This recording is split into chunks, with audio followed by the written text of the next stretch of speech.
Welcome to The Story Thinker, a Webtoons and Witcher podcast for superfans with scene-by-scene analysis. Featuring sharp co-hosts for a fuller picture, we dive deep into character psychology, relationships, and theories. We'd love it if you could like, subscribe, comment, and rate us on all podcast platforms and social media. For bonus content, you can support The Story Thinker on Patreon. Let's begin. Hi everyone, and welcome to episode 121 of Purple Hyacinth, Hardened Hands with Bundin and Ocean. Hello. Hey. All right, this is a fun one, which we kind of guessed because it was the circus. So, circus, fun, same thing. I'm not gonna lie, the setup at the end of the last episode made me like, okay, someone's gonna get hypnotized and act a fool, because when I was in undergrad, they had like a show right before school started with a hypnotist that came and they'd bring people on stage and make them do all these crazy things. I'm like, that's going to happen to one of them. I know it. They've set up that it doesn't work, but it's going to work on one of them and we're going to get some fun stuff. So I'm very happy that it happened. I actually thought that not necessarily fun stuff. I thought we would get like real answers. Like if either Lauren or Kieran was hypnotized, we would get some information about like that they couldn't control themselves, so they would have to reveal. So I thought it was going to be like backstory time, but we ended up being a funny time. Maybe that's next episode. Oh yes, I know there's still time for secrets to be spilled. I definitely didn't think it was going to be Lauren. I thought it was going to be Kieran, if like any of them, because Lauren's got that bullshit meter. I was just like, oh, Lauren's going to be fine, it's not going to work on her. I was not expecting that. Totally. Yeah, I agree. I thought it was going to be Kieran because, Kieran has the unsolved backstory. So I thought we were going to get some clues with him. Yeah. I do like that it was Lauren instead, though, because it's kind of like we never see her fully let go around here. I mean, we never see him do that either, but it's like we've never seen her be happy-go-lucky, whimsical, unless it was like around maybe Kim and Will. We've never seen that with him. So happy with what we learned. Yes. All right. So let's get into it. So we start out with the last line, "Don't move," which ostensibly sets you up for drama and you think, oh, they're going to capture, but nobody fell for it. We're like, yeah, they're just going to get hypnotized. So, and I forgot, oh my gosh, I told her, Orpheus? Yes. Okay. Is coming to them and Lauren's like, shit, did we get exposed? And she sees Raphael sneaking away in a corner. I'm pretty sure Raphael saw them, right? I thought it was going to be like a trap or something. That's what I thought this episode was going to be. Okay. I don't know if he saw them. I feel like we might see him later. And one thing I was thinking of, how interesting would it be if we got like 12-year-old Lauren basically meeting Raphael, who she knew as a child, acting like how she would have when she knew him as Will's older brother. Like, because they probably had some sort of relationship. Their parents were like colleagues-ish, might not have agreed on things, but they were around each other. So I thought that might be a potential fun thing that we see next episode. Yeah, I just checked, by the way, and you're right, I don't think Raphael saw them. He was looking around to see if anyone was around, but it doesn't look like he actually saw them. But yes, totally she should meet Raphael in her 12-year-old form. That would give that would be a really cool interaction, more drama. So Orpheus, trails them and he's like, so, moment of tension. And then it's comic. I don't think I've ever practiced on you guys before. Would you mind helping me out with my new number? And Lauren's like, she do this. Really cute. And she's like, actually, we're in kind of a hurry. And he's, of course, just disregards this. He's like, of course you don't mind. Pulls her. She's like, gotta help each other among colleagues. And like, thank you so much. So she's being forced. Against her will, she's being hypnotized, whether she wants to or not. And he hangs the watch in front of the pocket watch in front of her face and says, "Years fly by in the blink of an eye." And it's just spinning. The dials are spinning. The time slips between your fingers, but the old you somewhere still lingers. And now he's dropped it so that the pendulum can swing. It's right in front of her face. It's a beautiful shot, right? That like pendulum right there. It's striking. It reminds me of Lauren's eyes, like the color of his pendant there. Maybe that's why it worked. Yeah, I remember last week we were talking about how the color schemes with Lauren and Kieran right now are just perfect, because it's like she's got red hair, he has black hair. They're in red, white, black, and gold.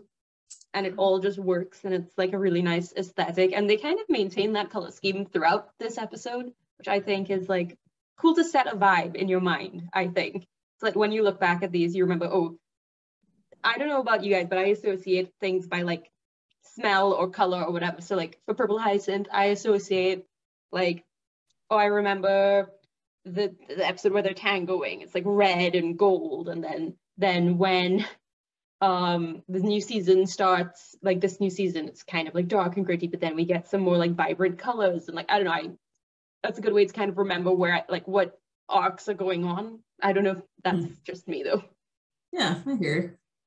That's an interesting one. I think I'm trying to remember. I took a class on cognition in psychology undergrad, and we learned about different ways that people use to memorize things. And the Greeks used to use location, like they would associate whatever knowledge with locations. Like I'd say, oh, you're walking down this room in this house is that, this room in that house, that. So I wonder you could do by color. That's a really nice way of memorizing things.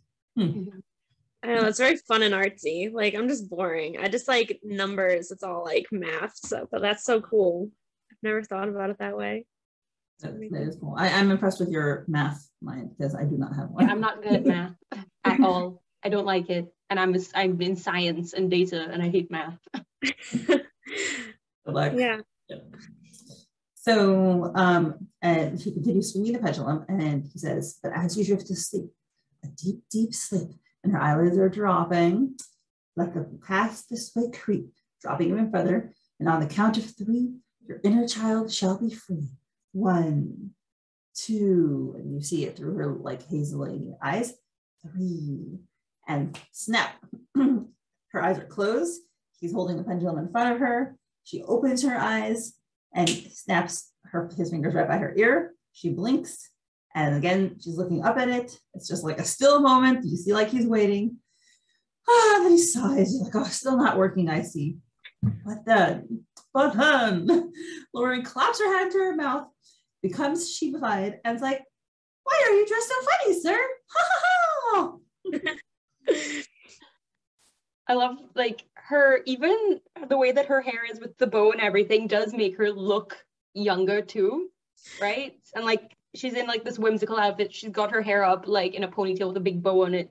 And we see that when she was younger, she used to keep bows in her hair a lot. So this is a good way of kind of like visually sending us back to her childhood, not just in the way she is acting, but how she's dressed. So it's cool. I like that.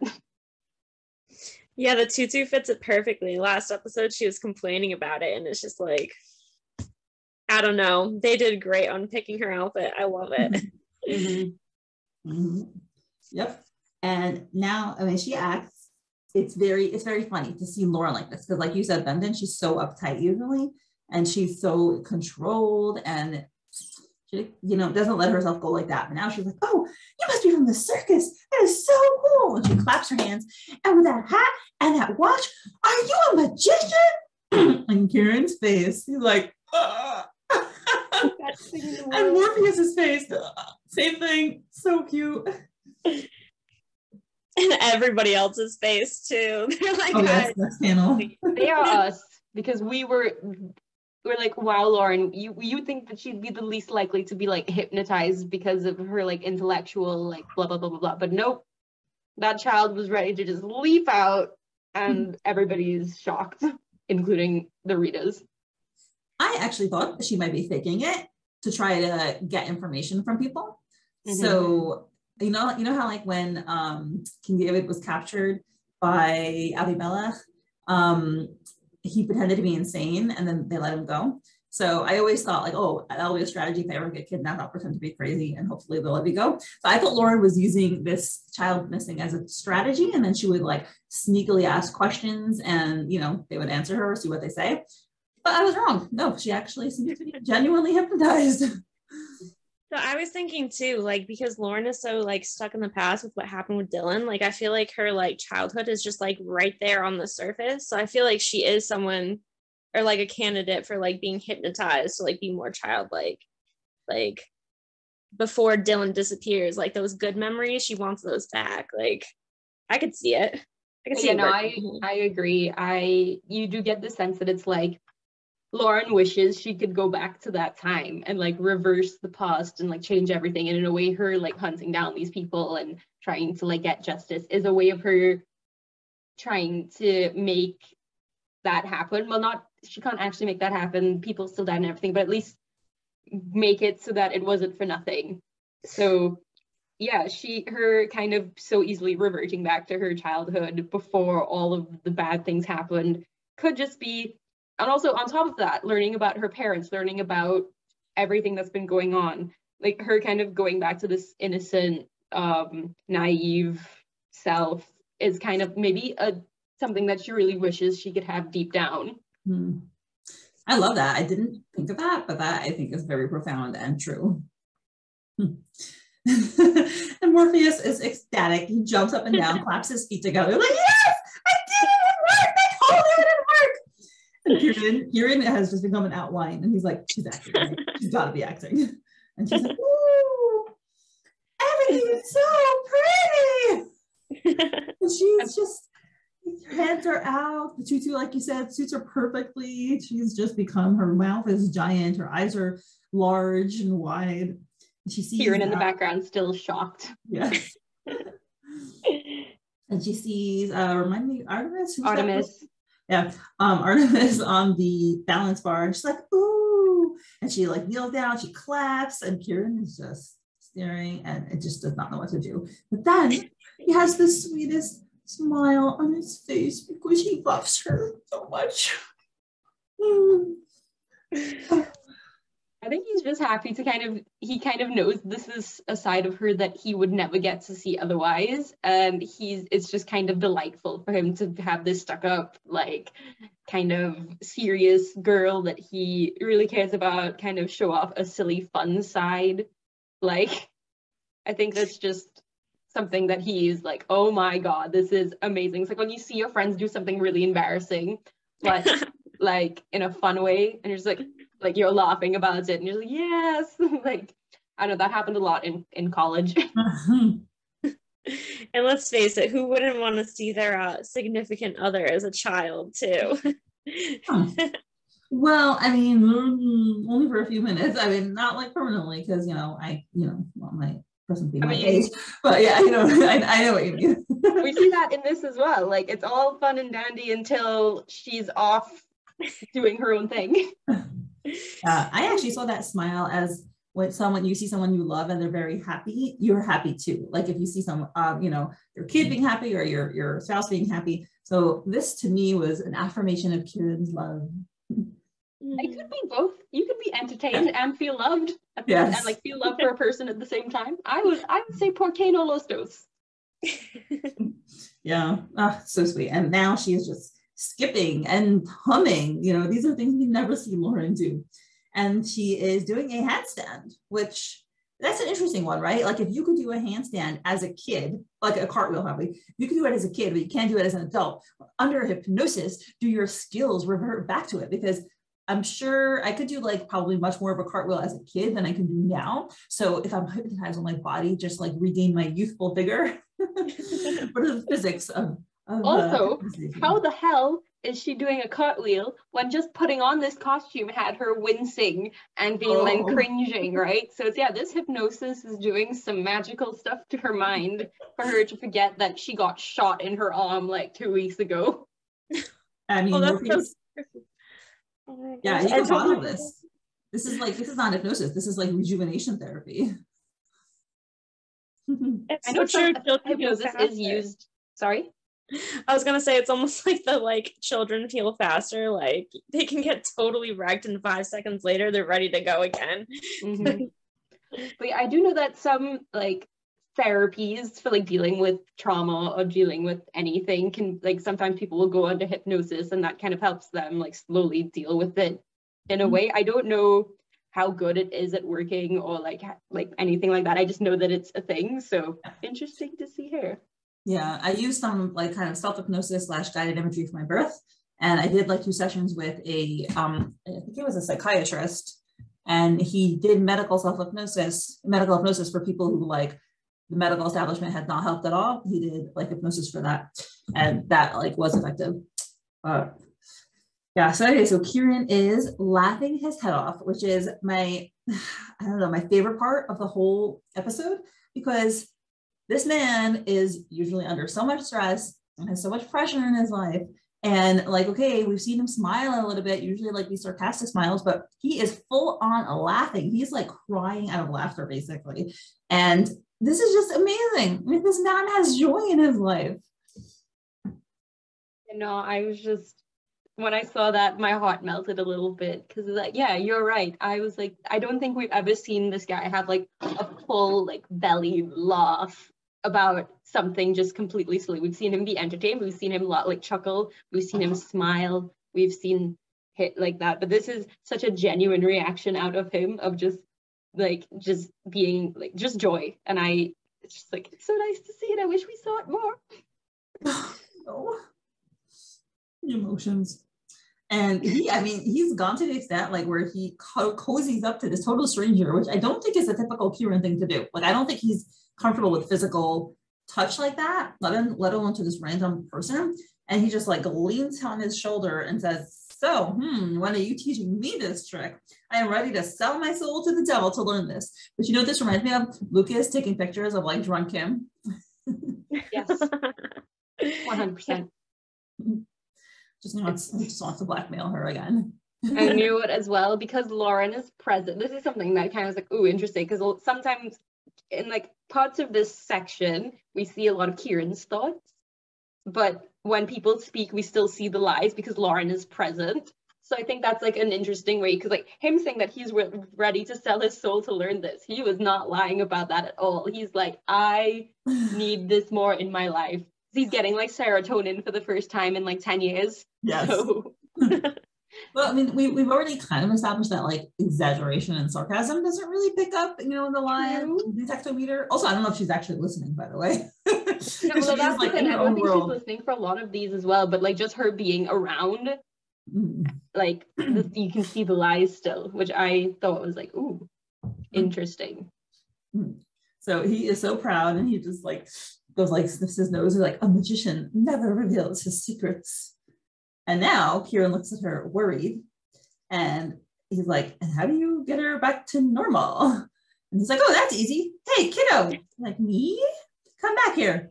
So she cartwheels her way back, and he holds the pocket watch in front of her, and he says, it is now time for the dream to stop. With a snap of my fingers, you will wake up. Snap. And he's like, all right, that should. She's like, what was that supposed to be, sir? And Orpheus is like, huh? Kieran's face is like, I thought this was like extra funny too, because this man is so confident. Like, it is the first time it has worked, and he's like, oh yeah, like I got this. Like, I know what to do. Exactly. Yeah. And he's like, don't worry, this is normal. I got this. And that's a lie. And he's and even his text bubble has like sweat marks. He's like, it is now time for the dream to stop. With a snap of my fingers, you will wake up. Kieran's face frozen in that smile once again. And she giggles. And Orpheus tries again. With a snap of my fingers, you will wake up. And Kieran's face, we're just zooming in. His frozen smile. He is refusing to acknowledge what is happening before him. And he's like, fuck.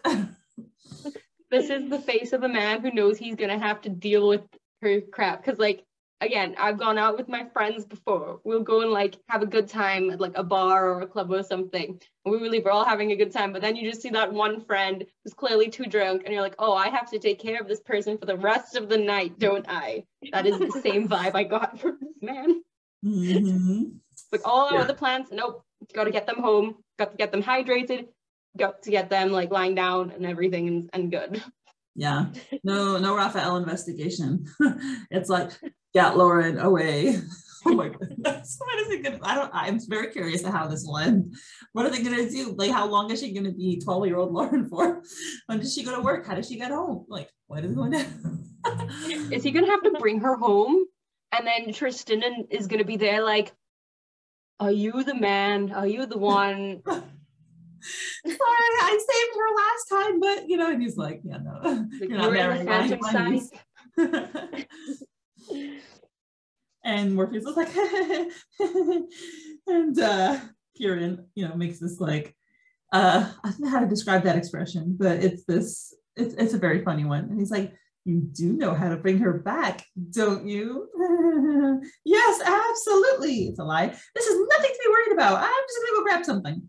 And he runs off, dips out, Drips on. And now we have a very wonderful, tantalizing moment because Kieran like furrows his brow and he puts his hand on his neck bridge and he's like, didn't think I'd have to babysit you tonight. And then we hear Lauren say, so handsome. And Kieran's still there. It's like loading. And he's like, huh? Oh my gosh, people. Lauren thinks he's handsome, which no one ever told us before. She never said it. She never thought it. But now we know. No, I've been waiting for this moment for 2.5 years. Yes. Oh God. I never thought it was gonna come, honestly. Oh my God. But just like, I just appreciate that it's like she has a working pair of eyes and understands. And like I kind of I like as well that like whenever she thinks of him in her mind, his looks have never even really come up either. It's always just like him as her partner, him as like an antagonist, him as like all these other things, but it's never like how he looks. And when Kim brings it up, she's always like, he's not hot. And the one thing is that we don't know when Lauren's lying. We can only hear when people lie. When Lauren lies, it shows up as completely normal to us. So it's like, now we know. Now we know how she feels. Or like how at least she thinks he's attractive. And I'm so happy for this moment. There's no way she hasn't been thinking that before, though, because her childlike side is just bringing it out right now. I like to think Lauren's just like been like in denial about it this whole time. Like, oh my God, down Repression. to business, Lauren. Yes. And for further confirmation of her love, she looks shocked that she said it, and she turns as red as a beet. Okay, fine. She turns pink, and she turns away. Oh my gosh, Lauren blushing. Did we ever see Lauren blush? I mean, I can't remember. Did we? We've only seen 2 characters blush this entire time, including now, and the other time was like the prince with Naira. And I think because I only remember that because Soph mentioned it at the end of that episode, being like, hey, you wanted characters to blush. Hey, you go.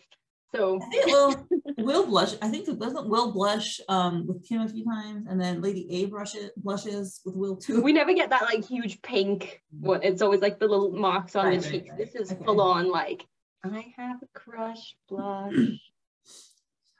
Oh my God, it's so beautiful. And then we have this gorgeous panel, and she hides herself. Her arms are in front of her, and she's like, "You don't have to babysit me. I know how to behave." Lauren. If she remembers this shit, she's gonna want to implode. Oh my gosh, I please hope they have a conversation about this. You know what, Kieran is gonna tease her mercilessly. He better. No, you know what might happen? He might just be like, no, nothing happened, but it'll be a lie, and Lauren will be like, what happened? And then we'll get it, and it'll be glorious. I hope that's what we get. Yeah, that's interesting. Will she remember this or not? I mean, the people who I saw get hypnotized, they didn't remember, but I don't know. Or they'll just be very confused. Mm-hmm. Yeah, and Kieran, my friend, is actually understanding the importance of what he is seeing before him. And he thinks, is she crushing on me? Ah! Yes, she is. Oh my gosh, I'm so excited because Kieran needs someone to love him. And I want to know his thoughts. Like, is he going to then go home and ruminate, oh my gosh, like she's having a crush on me? And then is he going to start thinking about his own feelings? And like, we think he likes her, but we don't know. We think so. But like, now is he going to think about it? Is he conscious of it? Is it unconscious? I wonder if he's been thinking about it. I can't remember if it was, okay, it had to have been 2 episodes ago. I'm blanking on the names. So we saw Miss Darcy with the pink-haired woman, and they were definitely a couple. And he had brought up how, like, oh, if the leader asked you to kill her, what would you do? And she's like, oh, I would kill the leader. And she's just like, what would you do if you would kill Lauren? It was like a comparison right there. Mm-hmm. You know, like, I feel like he's been thinking about it. You know, one thing he tells Bella in that episode as well, he's like, I know better than to allow myself to have these attachments that they can exploit, something along those lines, right? So it's like, again, repression, but we know. And like, I think maybe this might, because I don't think he's even entertained the idea of her like having any sort of romantic feelings for him, especially like, even though they're partners and they know that, they both know that they care about each other, right? Kieran knows that Lauren cares about him and vice versa. But I think Kieran still feels like a bunch of guilt about 43. So I don't even think that the idea of her even entertaining the idea of them being a thing has ever like crossed his mind, other than like maybe, but now that he's kind of seeing that there's potential, I think it's gonna freak him out. I hope so. I hope we get some of his thought process. I want to see it. Something. I can't wait for like the episode we get, like potentially, hopefully, of him being like super flustered when she's like back to her normal self, and like he feels a little bit weird, but she doesn't remember anything. Like, I hope we get to see that. Delightful. So he can't even say anything. He's just like, eh. And Zephyr? Artemis, that's Artemis? Mm-hmm. Whoops. So Artemis, now it's her turn to put her hands on his shoulder, and she's like, looks like someone's got a crush on you. He's like, ha ha ha, hilarious, what his trick is making people do. Oh, nice. Denial. And now Kieran is just thinking, that stupid magician better be back soon or I'll make him eat his hat. I thought he would say murder him, but we know that he doesn't like murder, so that makes sense in my mind. Mm-hmm. Now she's flirting with him, and she's like, and what are you two doing in our circus, handsome boy? I don't think I've met you before. And he's like, oh, we're a recent addition. I'm a knife thrower and she's my partner. You must be Artemis, the acrobat, right? And he's like, ding, ding, ding, correct. How about you show us what you're worth? They're like, oh, I would love to, but I don't think my partner. And he turns around, and lo and behold, in lieu of Lauren, we have a silhouette, an outline of Lauren and her tutu. She's gone. Honestly, very relatable. Minding children in a fun place with a lot of fun, pretty colors and stuff is one of the hardest things to do. So of course, she's gonna like run off and do whatever she wants. Mm-hmm. Yep. So Kieran runs off too in pursuit, and you're like, wait, where is she? Running around. Goodbye, Artemis. Doesn't even say anything. He's like, shit. Looks around, and we see this different vignettes of the circus, and now we see Lauren. She is strolling along, merrily eating her cotton candy, enjoying the sights. So cute. Oh my God. And she's humming. She's so happy. She sees, a juggler, and she claps. She has starry diamond eyes. She's like, wow.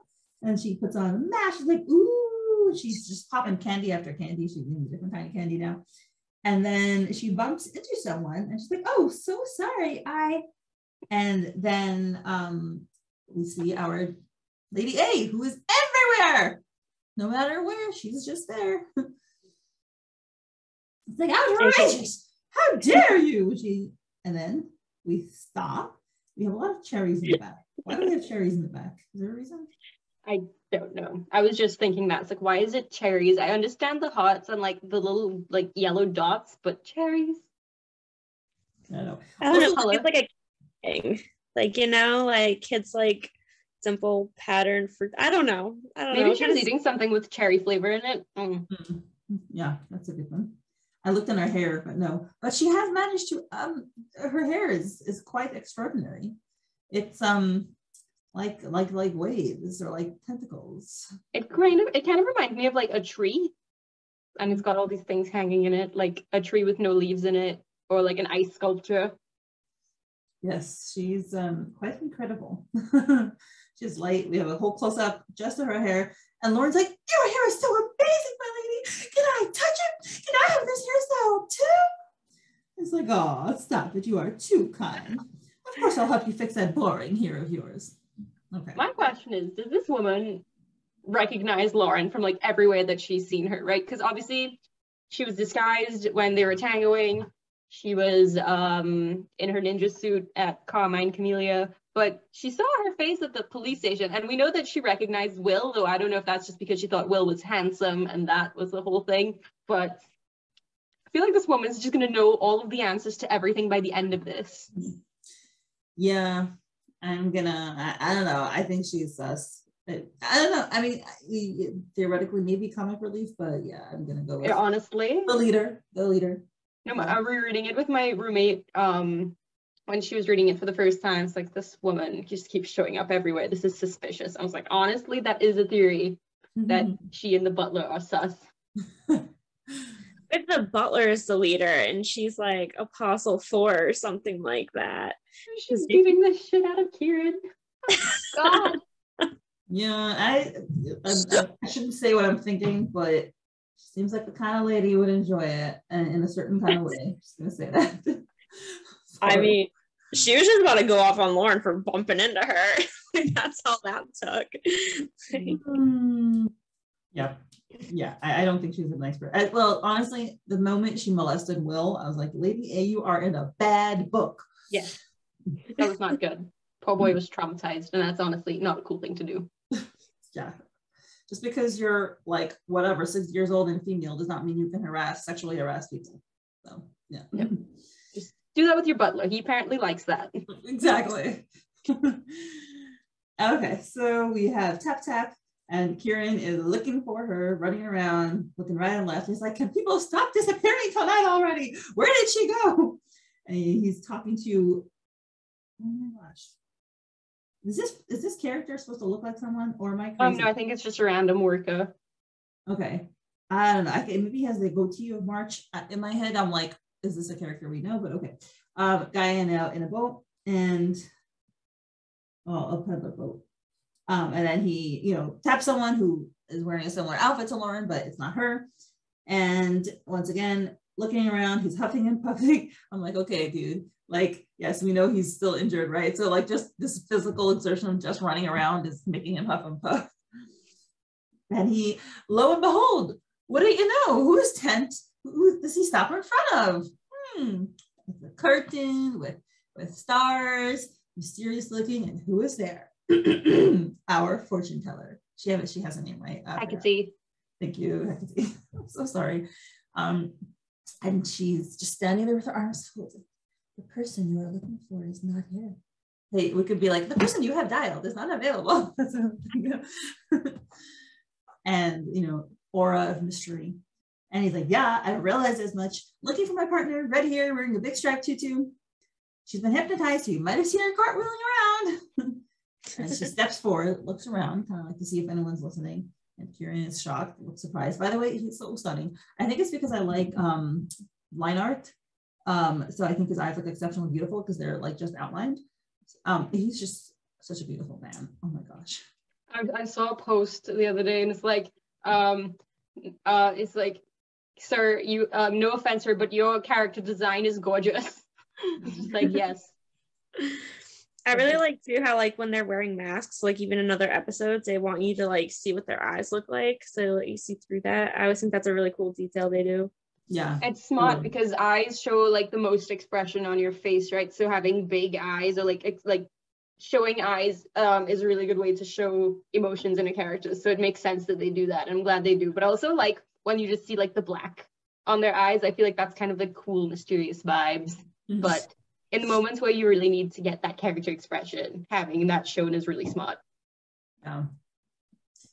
So now she grabs his hand, removes part of his glove, so she's holding his hand, and she says, "You've been manipulating weapons for a long time, haven't you, knife thrower?" I wonder if she used the word manipulating on purpose, because Kieran's use of the weapons, Kieran being an assassin, is in a way manipulating the PS and the leader, because he's just using it as a revenge plot, essentially. So it's manipulation, not just like physically, okay, he's manipulating the weapons and throwing them, but he's using them to manipulate people. I could see that as well. manipulating the weapons, manipulating his own image as a weapon. It's like becoming a weapon, essentially, to harm the people who've hurt him in the past. Mm-hmm. And he's like, oh my God, this is so heartbreaking. This expression, oh my God, I could die. It's so sad. And this is, he admits the truth. He says, I have, yes, which I think, honestly, it's so healing to be able to admit the things that, you know, when someone tells you, you know, you've been harmed, you've been mistreated, you're in pain, and you admit, yes, I am, that's so validating. And that's what I see here, where this is like, this random person who he doesn't know somehow has this aura of wisdom and caring enough for him to trust her and say yes. And it seems like he's just let his guard down and allowed himself to be seen by somebody. Yeah, no, I was really excited that we got to see her again, because I know Lauren wanted to see her, and I feel like they left off at a very weird point. So I was hoping that she would see Lauren again, but I'm actually kind of excited that she's seeing Kieran, and it's a very different reading than what Lauren got. So yeah, I'm excited to see more of her. I feel like Hecate's gonna come back, and she's gonna be like a major player in like the plot for the next couple of episodes, or like even into the story. I wonder, like, if her like fortune telling ability is something like similar to Lauren and her lies. Because how can she know all these things? But also, if she's a member of the circus, she's got the tattoo, she potentially works for the 𝗵𝗯𝗰𝗶, but she doesn't seem to. Like, she knows all these things, but it seems like she kind of keeps it to herself. Because if she knows Kieran's identity, not even seeing his face, and like all of these other things, or at least can pick up on these things about him, right? Knows that he and Lauren are connected, has talked to Lauren, did her whole reading thing, knew Lauren's name before she even introduced herself. So I wonder if this is a supernatural thing, or if it's something to do with, like, you know, spies and other people involved in this city and its messy politics and the 𝗵𝗯𝗰𝗃 and whatever. I don't know, she's a really interesting character that I really hope we see more of. Yeah, you would think if she has the tattoo, she knows a lot more details, kind of like Bella does. Like, I feel like she's somebody that they would communicate with. Like, I was kind of surprised that Artemis didn't recognize them right away, because I feel like she would be someone that they would talk to if, like, she's at the circus. I don't know why. I feel like they're almost like kind of like key people in the 𝗵𝗯𝗰𝗃 if they have those tattoos. I mean, I'm sorry, you go, Maybe. No, I agree. It's curious. My main thing is, I don't know if all of the Pantheon are involved in the 𝗵𝗯𝗰𝗃 stuff. So, like, Artemis seems pretty normal. Like, I don't know, they seem not really involved. They're kind of happy-go-lucky and fooling around and doing all these things. And I think potentially Redcliffe picked like the ones that he could see would be the most useful to him, and then got them like further into, like, so he got this circus, made it, evaluated the people he got into the circus, and then basically like was able to send them in the direction of the 𝗵𝗯𝗰𝗃 to work for them, you know. So like Raphael, Bella, we don't know who else in the circus could potentially be, but these people that we've talked to so far, I don't really get the vibe that they're 𝗵𝗯𝗰𝗃, but I guess that's the point. And then Hecate, again, she seems like more of a neutral character. She observes these things, but is not really like using her knowledge against them, if that makes sense. Yeah, I agree. I think she seems like a like a mothering, nurturing, helpful type. I think that what she's telling both of them is supposed to be helpful. Mm-hmm. Yeah, I could definitely see that, but I don't think everyone in the 𝗵𝗯𝗰𝗃 is necessarily bad either. You know, with like the core values of wanting change and everything like that. I could see her joining for the right reasons and realizing it wasn't exactly like what she pictured it would be too. Yeah. She tells him while she's examining his hand, she's putting her fingers on his hand, these hands carry a heavy story. You've been handling much more than plays. Oh my gosh, I love it. I mean, I know I said it before, but she is seeing Kieran. She is validating his experience. She is telling him, you know, he's been walking around with God knows how much pain in his background. And he's like, the burden he's carrying, like she says, is so heavy, and he's doing it all alone. Nobody, as far as we know, nobody knows what Kieran is doing. Nobody knows the Lauren is starting to understand some of it, right? But he didn't really share his story with her. He didn't tell her what his plans are. And everyone thinks, you know, he's one thing and he's all alone, you know, living his life and having this mission, and with this heavy past waiting on him. And nobody is seeing that. And nobody is, you know, telling him, hey, Kieran, you're doing something that's really, really hard. And I understand that. And she's doing that. She's a stranger and she's validating that difficulty and that pain for him. And it is so needed. Yeah. So, but obviously he's a little uncomfortable with it because it's difficult when it's a level of intimacy. It is difficult when somebody sees your soul and sees maybe a little too much, right? When someone looks in your eyes and like they see what you're going through and you're not really ready to share it with them. So he's uncomfortable. So he struggles. He tries to pull his hand away, but she holds it tight. And one thing though, about his reaction, I think while part of it is that he's kind of freaked out that she knows so much, I think also it's part of it is, does she know who I am? Is she Phantom Scythe? Does she know I'm Phantom Scythe? Does she know I'm the purple Hyacinth? And he's immediately like, this person could potentially be dangerous, or like that could be it as well. But also I do think on some level it is him kind of like not wanting to hear what she has to say, in a way, like not wanting to face up to it. Mm-hmm. Well, it's got to be scary too. Like his whole life is trying to hide himself and like just be like mysterious basically, and this woman who just like strolled up basically out of nowhere can just read him like a book. That's got to be so hard for him. Oh yeah. Mm-hmm. Yep. And she continues, and we have a focus on her now, and she's looking really intense. She's filling up the whole panel, and she's looking beautiful. A lot of people have said, you know, 𝗦𝘂𝗍𝗱 about her. She's quite stunning. And she said, they've been coarsened by your deeds without ever being meant to harm. Just wow.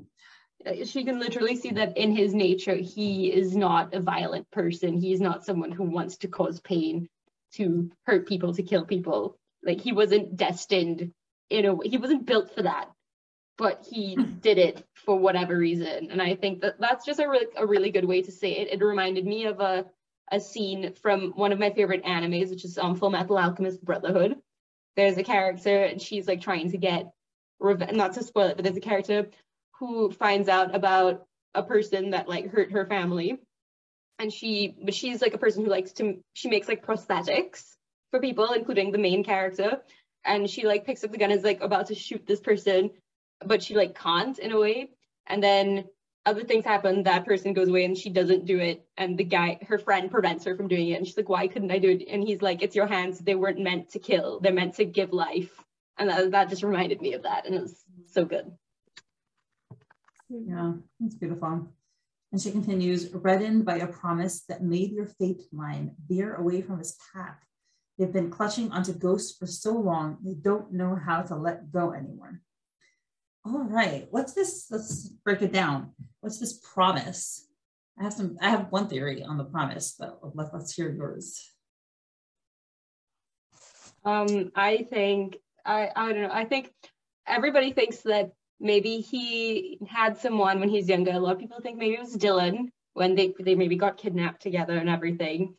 They had to go through all of this stuff, and then Dylan maybe got killed by the Phantom Scythe, or was used to like blackmail him. We know he was blackmailed somehow based on 78.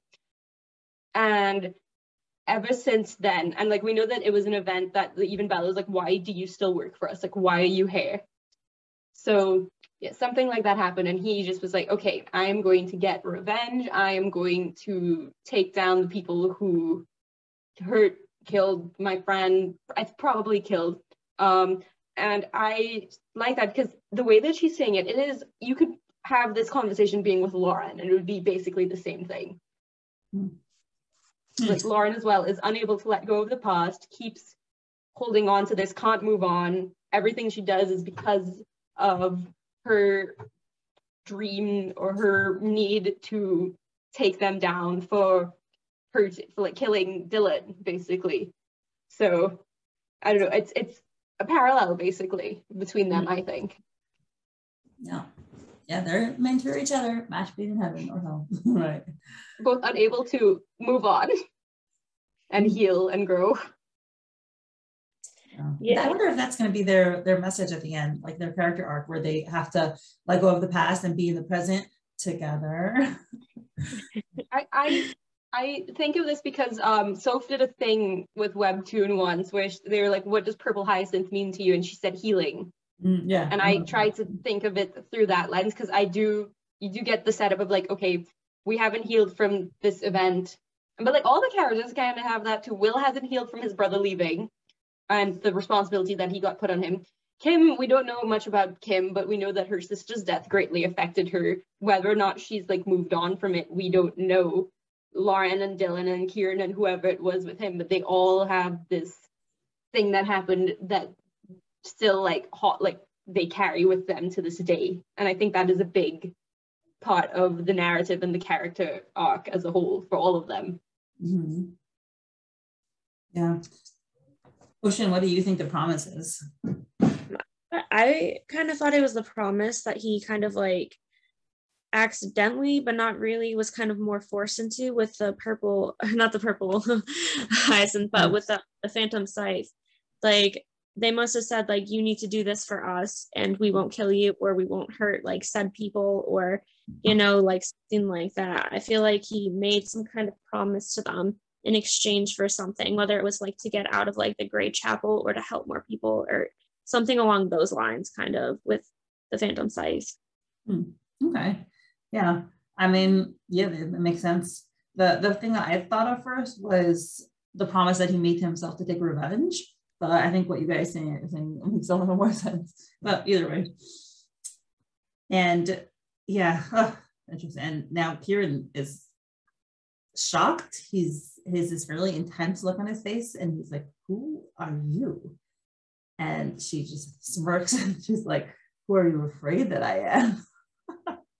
To say. He knows that he's like, are you with the phantom scythe? She's like, do you think I am? Like, the messing with him is kind of funny, but also it's just like her ability to just read people is freaky. Yep. And he grabs his hand away, puts the glove back on in the process apparently, and says, "Someone who knows too much. I need to go find my partner. I'll see you around." Why does he even say that? See you around. Like, catch you later. Like he's just kind of like trying to maybe brush it off as like him not being completely freaked out by her. Mm-hmm. Now, she says, she ends up with her final warning. "It is not the phantoms you should be afraid of for now. It is the gods you should fear. They are watching you and your friends closely. Red painter." What's that? That's that art that Soph did a few weeks ago with him painting his face red. Mm-hmm. But also painting everywhere with blood. So, what does she mean, ladies? I'm kind of confused about this, right? Because this could have multiple meanings. I've been thinking about it, right? It's not the phantoms you should be afraid of for now. I think by phantoms, she means like, it could be the phantom scythe, literally, or it could be just like the ghosts of his past, like freaking him out. And then it is the gods you should fear, for they are watching you and your friends closely. I think the gods is the phantom scythe, but also you could literally take it as meaning like the gods, like the pantheon, like people in the circus looking at him. So I don't know what that means, and I'm annoyed that I don't know what that means, because those two are just like, they work. I don't know what it means. Do you have any theories? Yeah, no, I could see either one. I was really thinking like you said, like the pantheon, like I almost kind of was like coming up with this theory that like part of me thinks that they're part of the phantom scythe, and part of me thinks that they were originally in it for the good reasons, and then they're like, okay, this isn't what we pictured, and so now they're kind of like doing like a phantom scythe within the phantom scythe, and like kind of like getting revenge on like the people who are doing all of these terrible things, kind of like that's kind of like what I was thinking when she said it's the gods you should fear, because they all name themselves different gods. So I don't know, maybe what if the people in the circus who are not involved in the phantom scythe, what if they're working with like Abel Sandman and Miss Green, because theater, performing arts, right. I don't know if to riff on that, I'm not sure, but it's like, Yeah, I'm curious. My first thought when he said gods was actually the monarchy, because I'm like, the truth is the Phantom makes a zillion times more sense. But we do know that the Phantom Scythe is keeping tabs on him right now, because the leader's like, we need to let them think that they got off the hook, and then see what they do. So that's why I think, because we know that they've done that. But I don't know about the monarchy and them, you know? Right, they're standard. There's always the water on his head, you know.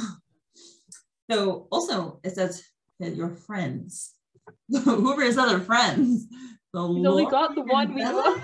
No, I think Kim and Will I could see as like maybe work friends right now, right? And he didn't allow himself to really get close to them until after the New Year's party. But like since the New Year's party, things have happened that have prevented them from getting close, and he knows that they might be sus of him.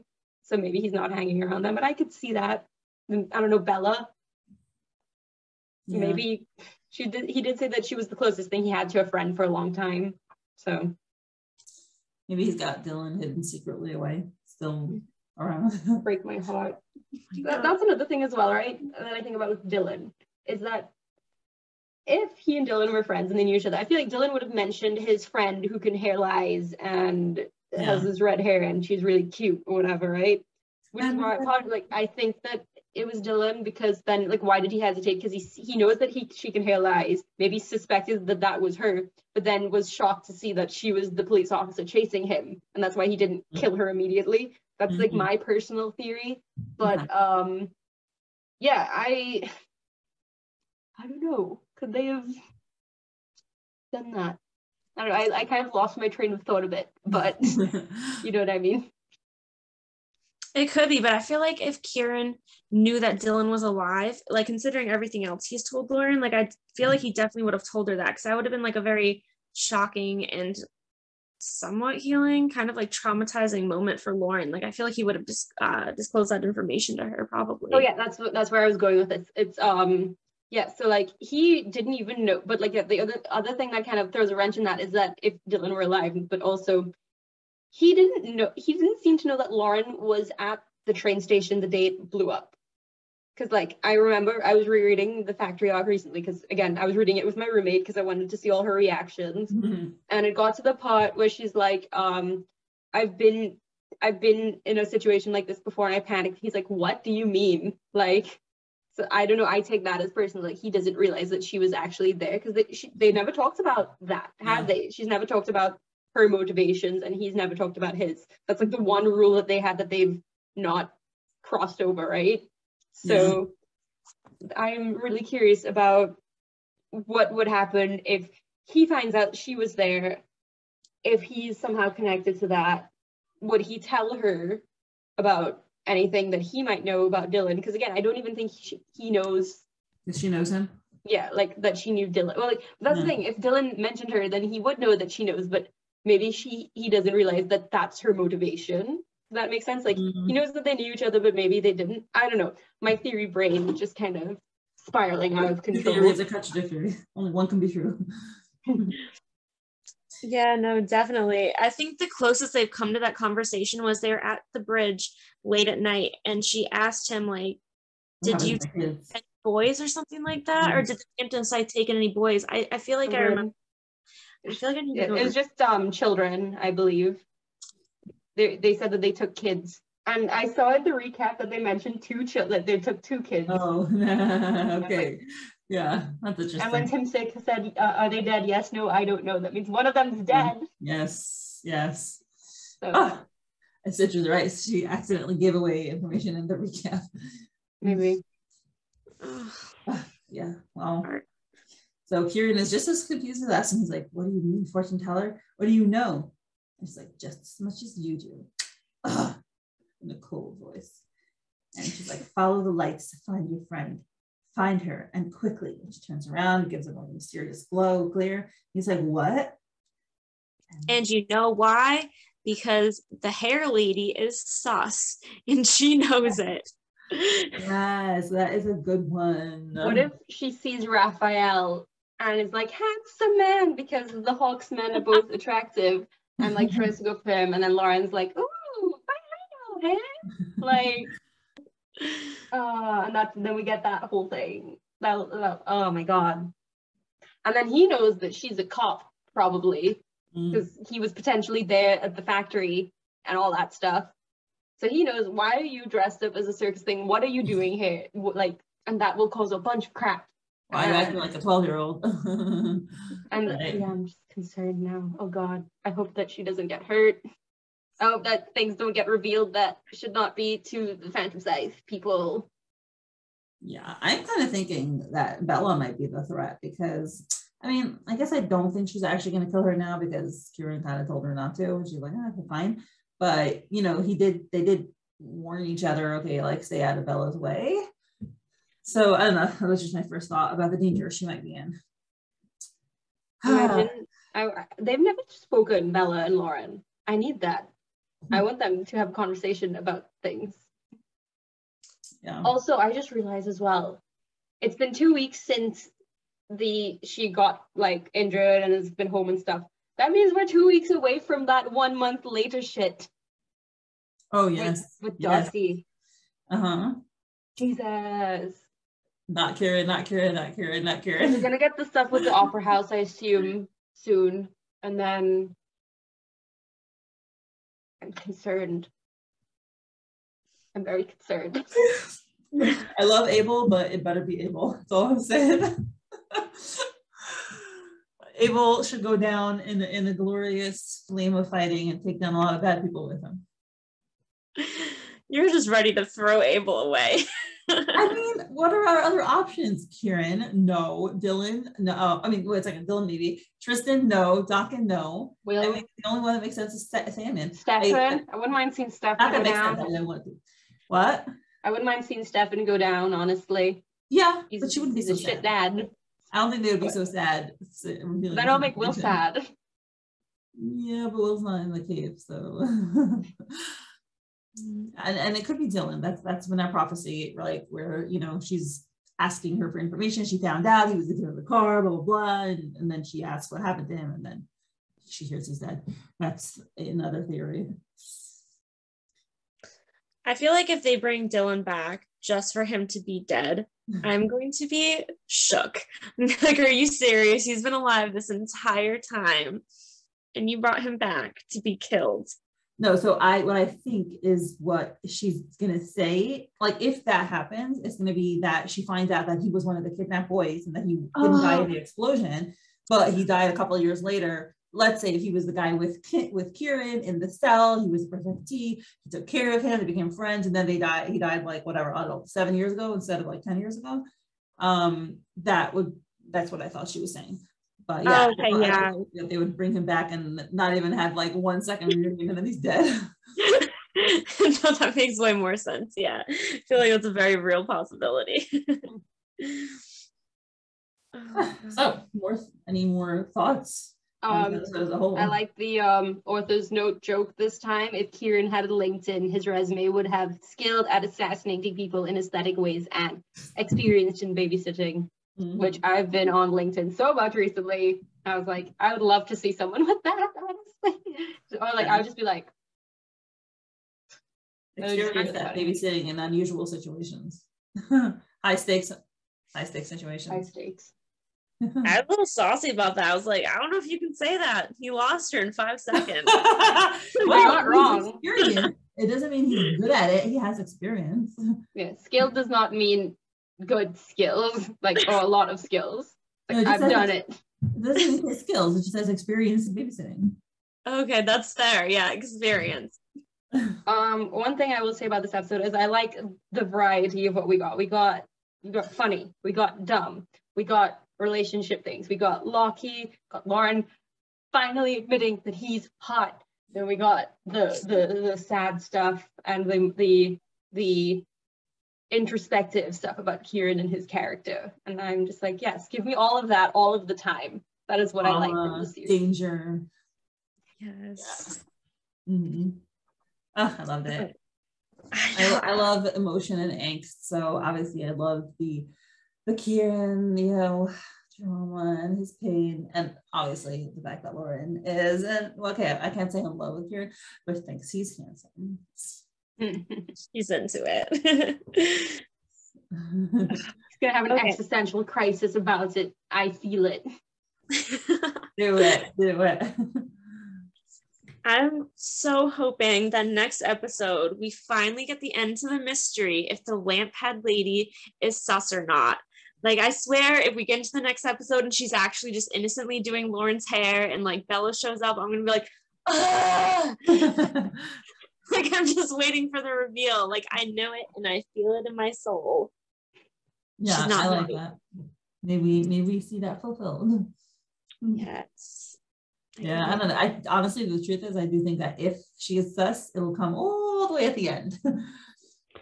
Yeah, she'll just be, putting on her comedic show the whole time. And then it's like, you rip off the mask of the leader. And who is it? Miss A. Oh, they'll find her by her crazy hairstyle. Underneath that mask, it's like her hair is all tamped down, but really when you take off the hood, pops right up. Yes. That would be amazing, honestly. Oh, what if one of them is what if she's in the fancy side and the butler doesn't know, or like vice versa? That'd be really funny. We get this whole dramatic reveal, like she's just in the background and she's like, my handsome butler. Look at you. Yeah. Well, ladies, this has been another awesome episode. Thank you so much for joining for this simpery and hilarity. Thank you for having me. I'm really happy I signed up for this stretch of episodes. It's just yes, my timing was immaculate. I'm so happy. And nice to do it as well with two of you. Mm-hmm. Yeah, I think I actually have to send out the next batch for next week. So I should get on that. Yeah, thank you for having me on. And it was nice to meet you. Nice to meet you too. Oh, this is the first time you've been on together? Yes. Yeah. Oh, okay. I'm so used to talking to both of you. I don't always remember who didn't talk to each other. Yeah. Awesome. All right, great. Okie dokes, thanks so much. Have a good night. Have a good night. Bye. Thank you to my current patrons: Susie, Lady Libris, Lily, Jenny, Molly, Veronica, Emily, 𝗕𝗏𝗱𝗃, Saucy Tuggles, Ian Rose, Priya, Alexa, Misty, Joanne, Patty, Emilda, Esther, and 𝗦𝘂𝗽𝗍𝗵𝗄, 𝗨𝗏𝗱𝗃, Marie, Emily, Jean, Jen, Erin, Kate, Lily, Beckett, Sorrenta, Christine, Sadie, Kelly, Daniel, Teresa, Mrs. Castaldo, Jen, Tatiana, and Louisa. Your support is truly appreciated.